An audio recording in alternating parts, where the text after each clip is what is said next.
Welcome to Author Interviews at Gastrointestinal Endoscopy. I'm Dr. Glenn Eisen, the editor-in-chief of GIE, and today I'm with Dr. Thomas Imperiale, who's a professor of medicine at Indiana University Medical Center. We'll be discussing his paper, A Risk Index for Advanced Neoplasia on the Second Surveillance Colonoscopy in Persons with Previous Adenomatous Polyps. Welcome, Tom. Thanks, Glenn. So what prompted you to delve into the area of developing risk profiles for this? Well, I always think that we need more precise ways to give estimates to providers and patients about what basic risks are. And as you know, surveillance is a lot of what gastroenterologists are doing, and the little polyps are the ones that are found most commonly. So really the impetus for this project arose from previous work that I've done with risk indexes, but also the opportunity to collaborate with a colleague, the senior author Mike Morelli, who's actually a practitioner within Indianapolis, very thoughtful gastroenterologist who doesn't like doing a lot of low-yield surveillance. So he said, isn't there a way? So he's unlike every other private practitioner. Right, yeah, exactly. He's an exceptional guy, and he put together this database that, that consisted of people who had adenomas on their baseline colonoscopy, and then they had 2 surveillance colonoscopies, only for surveillance. So in contrast to a lot of the other studies where those databases are sometimes tainted by diagnostic indications or perhaps high-risk patients such as those with family history, he assembled a very pure cohort and lets the issue about the timing and the yield of that second surveillance exam be expressed quantitatively. And you had a previous paper that started looking at this, I think? We described, what we wanted to do with that first paper was to see how well the control groups from the randomized trials reflected what goes on in clinical practice.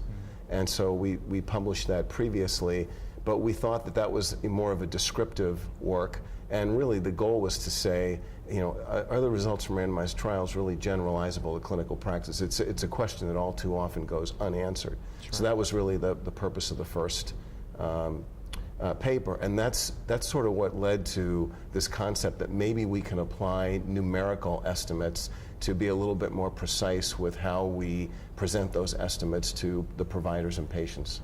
Are you thinking this will also change behavior when that next surveillance interval will be? Well, actually, we're hoping it'll just give endoscopists a little bit of confidence about prolonging the interval in the low-risk subgroups. Right. I think we're better about bringing people back sooner, provided that they want to come back. But it's the group that they, in 2012 when the intervals changed and it was 5 to 10 years, I think a lot of endoscopists have been bringing those patients back still at 5 years. And nobody's really doing 10 years. No. Right, but this paper doesn't say you can do that, but it says when you bring these people back for their second exam, here's what you're going to find. And it's so minor that even if you estimate from some of the studies from Europe what the annual transition rates would be to, in going from non-advanced adenoma to advanced adenoma, it's sort of a common sense approach that enables you to say, well, maybe I can wait a couple of years, and instead of bringing them back at 5, do it at 7 or 8 or at a landmark birth date or something like that. So for our readers who haven't carefully perused this, what are the differences in the groups in your risk profile? Well, if you look at we had a derivation cohort which is derived purely from a single practice site, and that's where Mike and his colleagues practice.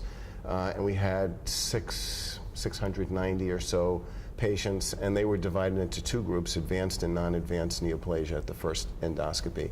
And we're talking about risks in the 5% or less range if you've got in the low risk group. So if you had a score of, I think it was 0 through 5, you were considered low risk. If you had a score of 6 or 7, you were considered high risk. And the data broke very clearly between 5 and 6. Yeah, and so what comprised those numbers that gave you a risk score? It was age at index colonoscopy, findings on the baseline colonoscopy, and findings on the first surveillance colonoscopy. Those were the 3 variables that made a difference. We looked at gender as well. Gender had an inconsistent effect on those findings, so we didn't include it in the model. Okay. And so given that there's a fairly wide dichotomy between the 2 groups, greater than 5 and less than 5, do you think this will give enough confidence to most practitioners to say, I can delay a little bit that second surveillance exam? Because, you know, as you said, it's a little vague now. It's 5 to 10, and very few practitioners are opting for going later. They're all nervous and they do it sooner. Right. So that's what we're hoping, that if you see that your patient's in a low-risk group, and you say, well, I really ought to bring them back at 5 years, you can maybe see where they would fall. Like our table 1 is very detailed. You can find exactly where your patient would fall in that group. It's just that the numbers get kind of small, and the confidence limits.